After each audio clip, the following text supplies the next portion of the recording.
The coach took his inhaler during drills and smiled. Why take it at all?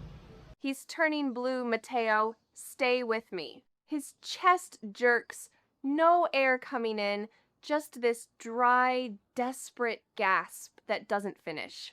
I'm in my car, halfway out of the school parking lot, twisted over the seat, trying to reach him. I'm Lena, respiratory tech. His mom and my son's inhaler is sitting in my hand, not in his. His coach had it. He handed it to me with a smile. Said he didn't need it. Didn't need it while my son was out there running drills without it.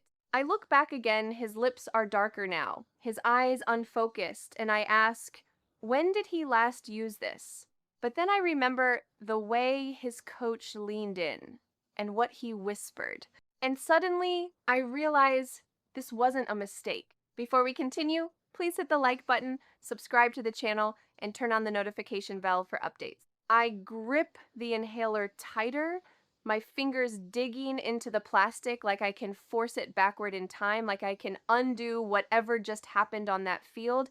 Mateo, talk to me, I say, trying to keep my voice steady, clinical, even as my heart starts racing ahead of my thoughts. When did you last use it? His head rolls slightly against the seatbelt. His eyes barely find mine. Coach said, no. The words hit harder than anything else. No? I press the gas harder, tires humming against the road as I cut through the intersection without fully stopping. My brain is splitting in two. One side running protocols, calculating airflow, oxygen levels, timing. The other stuck on that smile. Coach Pike standing there like nothing was wrong. Like handing me my son's inhaler after practice was normal. Like deciding whether my kid could breathe was part of his job. I see it again clearer now. The way he didn't rush, didn't apologize, didn't even look concerned. Just that small, controlled smile as he said, he didn't need it. My grip tightens on the wheel. I reach back again, brushing Mateo's shoulder. His breathing stutters short, uneven pulls that aren't getting him anywhere. This isn't just an attack. This is prolonged. How long? I whisper, more to myself now. How long were you out there? He doesn't answer.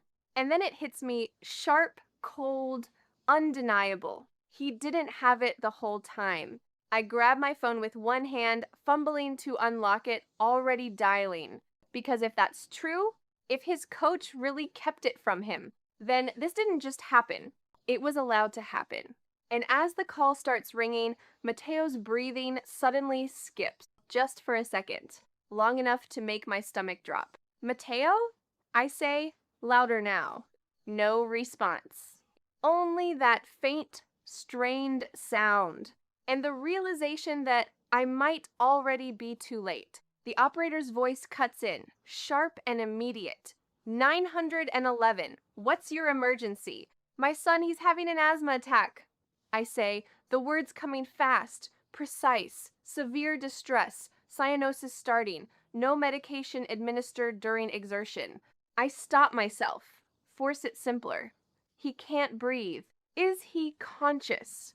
Barely. I swerve into the shoulder, throwing the car into park without fully thinking. I'm already halfway out of my seat, climbing into the back beside him. Mateo, hey, stay with me. I tilt his chin slightly, trying to open his airway, counting his breaths. They're shallow, too shallow. The inhaler is still in my hand, useless now, without timing, without prevention.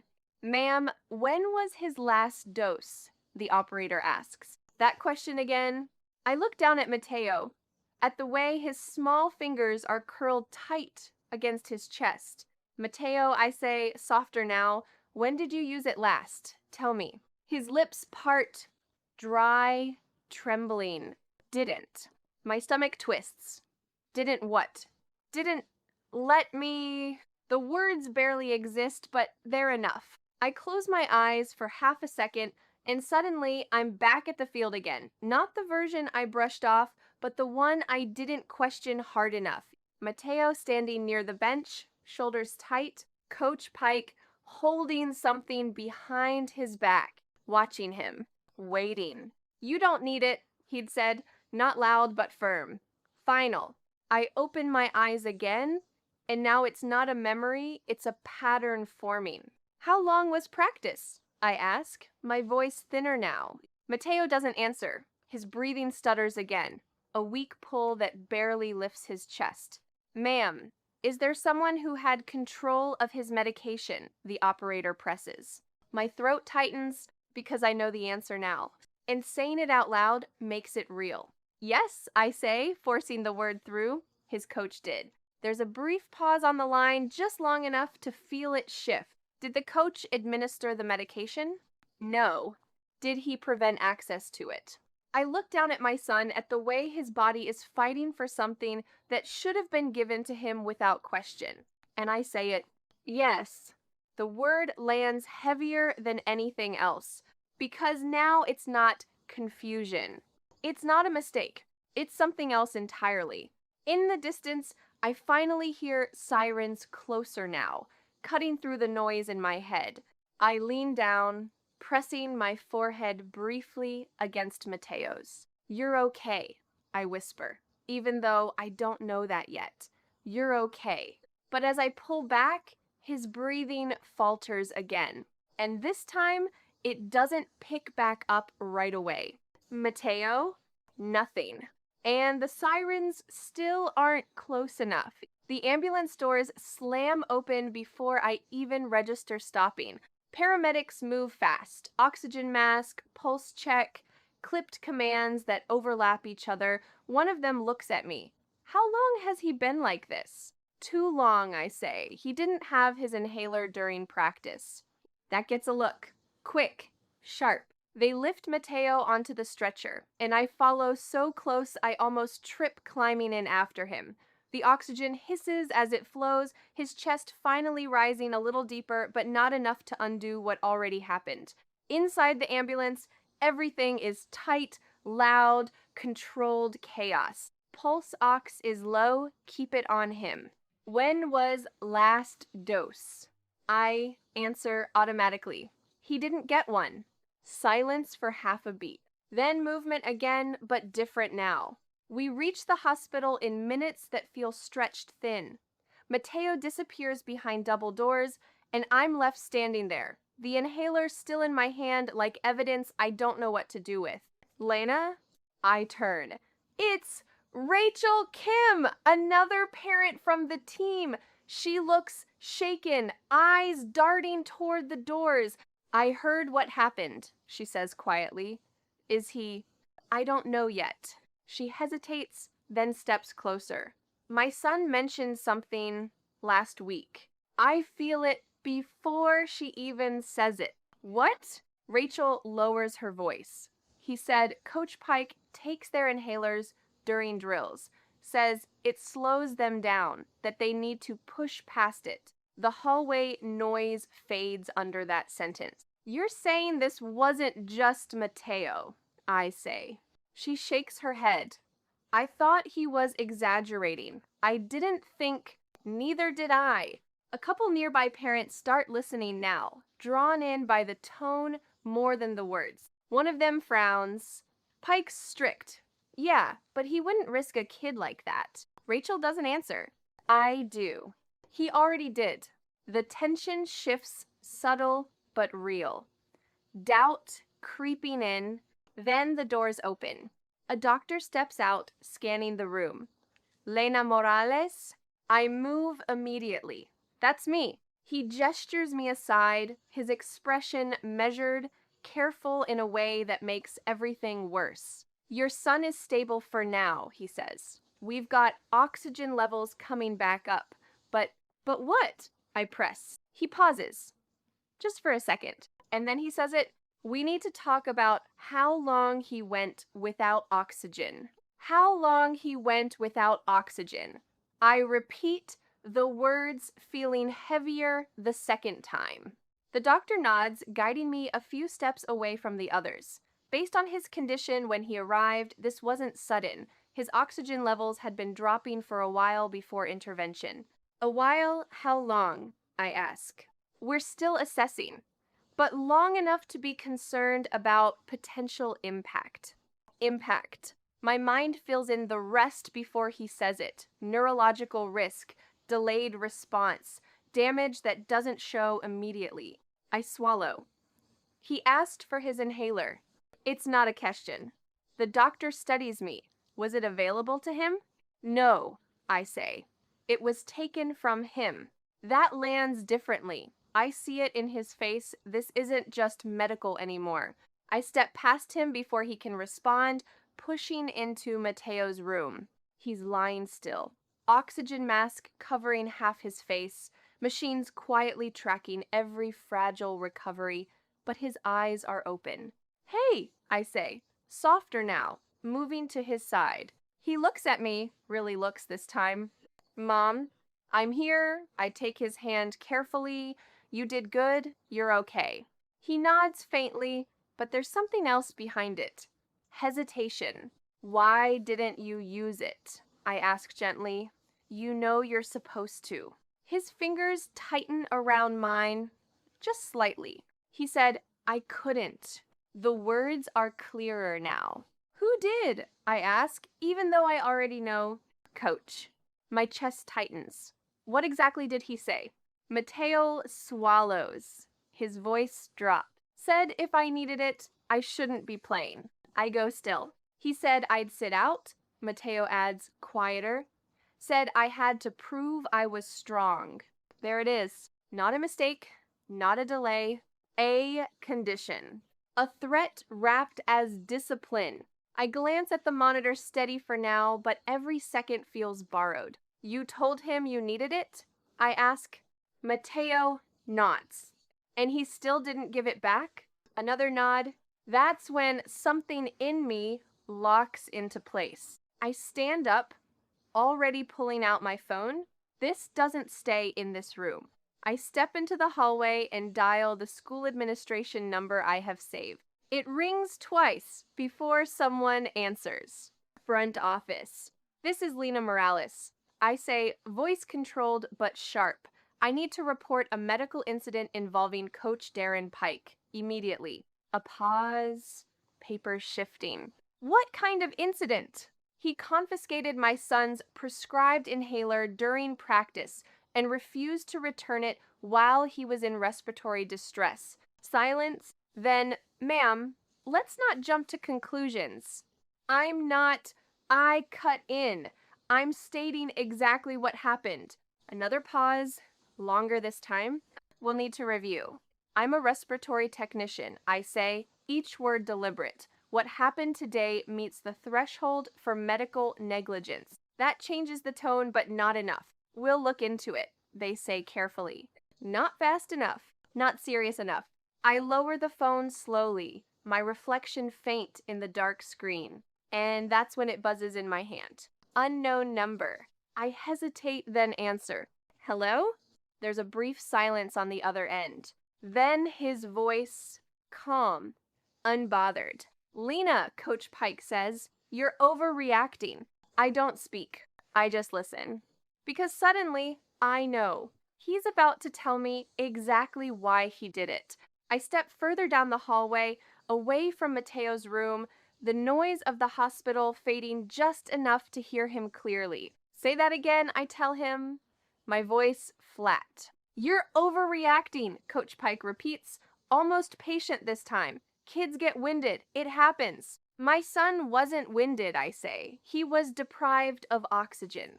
A small exhale on his end like I'm missing something obvious. He relies on that inhaler too much. I've seen it. The second he feels pressure, he reaches for it. It's prescribed. I cut in. For a reason. And I'm telling you, he says, tone tightening slightly, that reason gets abused. You don't build endurance by giving in every time it gets hard. I don't interrupt now. I let him keep going. Because every word matters. I took it at the start of drills, he continues. Told him he'd get it back after. He pushed through longer than usual, actually. That's progress. My grip on the phone tightens. He asked for it, I say. He always asks for it, Pike replies. That's the problem. So you ignored him? I press. I coached him, he corrects. There's a difference. There's a pause just long enough for him to decide how much to admit. I told him if he needed it that badly, he could sit out, he adds. Simple choice. I close my eyes briefly because I can see it, Mateo standing there trying to prove something to someone who decided breathing was optional. You made breathing a condition, I say quietly. I made plain conditional, Pike shoots back. Big difference. No, I say, not to a 10-year-old. Silence. Then he exhales again, slower this time. Look, he was fine when practice ended. A little tired, sure, but fine. You're acting like I put him in danger. You did, I say. Another pause. Then, almost dismissive, if he really needed it, he would have pushed harder. That lands harder than anything else. I open my eyes, staring down the empty hallway, the fluorescent lights buzzing faintly overhead. You kept his inhaler, I say, while he was asking for it. I held on to it, Pike replies, because I told him not to use it. There it is. Clear, unfiltered, no confusion, no misunderstanding, just a decision. I pull the phone slightly away from my ear, glancing at the screen, still recording. Thank you, I say quietly. For what? He asks. For explaining. And I hang up. For a second, I just stand there. Then I turn and walk straight back into Mateo's room. He's still there, still breathing, machine-assisted, but steady. I sit beside him, placing the inhaler gently on the table within his reach this time. No one's taking this from you again, I say. His eyes flick to it, then back to me. Am I in trouble? The question hits deeper than anything Pike said. No, I answer immediately. You did exactly what you were supposed to do. He nods slowly, but I can see it, the doubt that shouldn't be there. I lean forward slightly. You asked for help. That's not weakness. His grip tightens around my hand, and for the first time since the car, his breathing begins to settle into something that doesn't feel like it's slipping away. The next 48 hours move fast. The recording is handed over to the school, then to district officials, then beyond that. What started as a single incident doesn't stay contained. Other parents come forward. Same pattern. Same language. Inhalers taken. Access delayed. Kids told to push through. Some cases mild, some not. By the end of the week, Coach Darren Pike is suspended. By the next, he's terminated. An official investigation opens not just into him, but into how complaints were handled or ignored. The school releases a statement, careful, controlled, but it doesn't stop the backlash. Because now there's proof, not rumors, not exaggerations, his own words. At home, things are quieter. Mateo sits at the kitchen table, his inhaler next to his glass of water, untouched but visible, accessible. I watch him more closely than before, not just his breathing, but the way he hesitates before speaking, like he's still measuring what's allowed. Can I still play? He asks one evening, not looking up. I take a second before answering. Maybe, I say, but not like that. He glances at me. Not with him? Not with anyone who makes you choose between playing and breathing. He nods slowly. And that's enough for now. A few weeks later, his follow-up tests come back. No permanent damage. Close enough to feel the weight of what almost happened. Far enough to move forward. The last time we drive past that field, Mateo looks out the window, but he doesn't ask to stop. I don't either. Because some places don't get a second chance. But he does. And this time, the rules are clear. His inhaler stays with him. No exceptions. No one else decides otherwise. And no smile gets to say he doesn't need it ever again. The call ends, but his voice doesn't. It lingers calm, certain, like he still believes he did the right thing. I stand there for a second, staring at my phone, the recording saved. locked in, real. No misunderstanding left. No room for excuses. I go back into Mateo's room and everything slows down again. The steady beeping, the soft rush of oxygen, the rise and fall of his chest finally evening out. I sit beside him. He looks smaller here. Not because he is, but because someone made him feel like he had to earn something he should have been given, without question. "Hey," I say quietly. His eyes shift toward me. "Am I okay?" I nod. "You are now." That word times hangs between us. He notices it. Was I not before? I hesitate. Because the truth is heavy, and he's 10. "You had a really bad asthma attack," I say carefully, "and you didn't have what you needed when it started." He looks down at his hands. "I asked," he says. I know you did." His voice drops. "I thought if I just kept going, he'd let me stay in." There it is again, that trait. Breathing for belonging. I lean forward, steady, certain. "You don't have to prove anything like that. Not to him, not to anyone." He nods, but it's slow. Processing, unlearning. The investigation doesn't take long to gain traction. The recording spreads through the right channels, first school administrators, district officials, but it doesn't stay contained. Because once they hear it, they can't ignore it. His words are too clear. "I took it. I told him not to use it. If he needed it, he shouldn't be playing." It becomes evident, not interpretation. Within days, other parents are called in. Some come defensive, some come quiet, but one by one, the stories line up.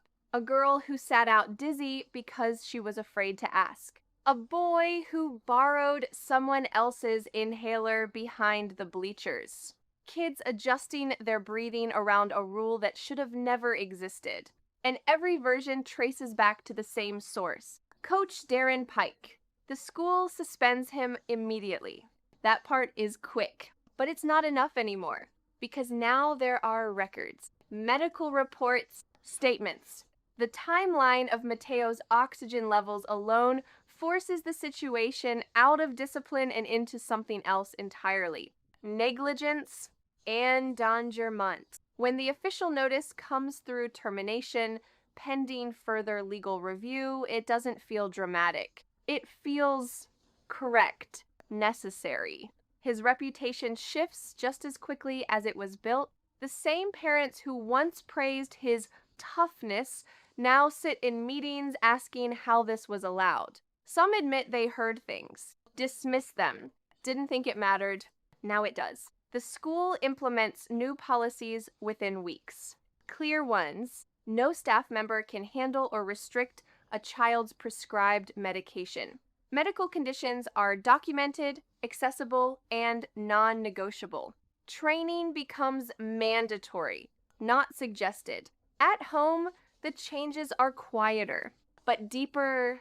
Mateo keeps his inhaler with him now on the table, in his bag, beside his bed.